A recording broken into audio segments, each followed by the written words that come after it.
একটা মেয়ের কাছে তার স্বামীর টাকা থাকা অনেক বেশি জরুরি। সেটা বাবার বাড়িতে হোক বা স্বামীর বাড়ির ক্ষেত্রে হোক।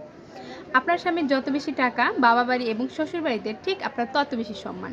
এই যে শ্বশুর বাড়িতে কেউ আপনাকে তাহলে কথা শোনাতে পারবে না। সবাই তুলু, তুলু আহ্লাদে আটখানা করে রাখবে। কামকাজও কম করতে হবে বা কামকাজ করতেও হবে না। অনেক সময় শাশুড়ি তো গল্প করে কাটিয়ে দেবে। কারণ মাস শেষে ছেলেদের মোটা অঙ্কের টাকা দেয়। অথচ দেখবেন আপনার স্বামী যদি বেকার হয়, টাকা পয়সা না থাকে, তাহলে আপনার দুঃখে শেষ হবে না। সারাদিন কামকাজ করার পরও আপনি শ্বশুরবাড়িতে পাতিলের তলায় দুমুঠো ভাত পাবেন না। আর বাবার বাড়ির কথা তো নাই বললাম। বেকার জামাই হইলে বাবার বাড়িতে যেও শান্তি নেই।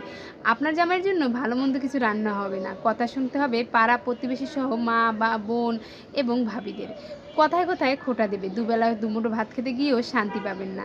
আর আপনার জামাই গেলে অপমানের তো শেষ থাকবে না। অথচ দেখবেন আপনার জামাই যদি ভালো একটা চাকরি করে বা সরকারি চাকরিজীবী হয়, তখন যদি সে আপনাদের বাড়িতে যায়, তখন তার জন্য কত কত আইটেম রান্না হবে এবং আপনাকে তুলো তুলো করে রাখবে। ভাই বোন ভাবি পাড়া প্রতিবেশী মানুষ এসে সেদের সাথে কথা বলবে, তোর জামাই কি করে, কি অবস্থা, কেমন আছিস। আর যদি জামাই বেকার হয়, তাহলে সেখানেও সম্মান পাবেন না। তাই বলি, মেয়েদের আসলে স্বামীর টাকার উপরেই নির্ভর করে সুখ।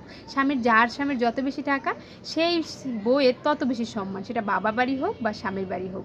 তাই আমি বলব প্রত্যেকটা পুরুষকে প্রতিষ্ঠিত হয়ে তারপরে বিয়ে করতে।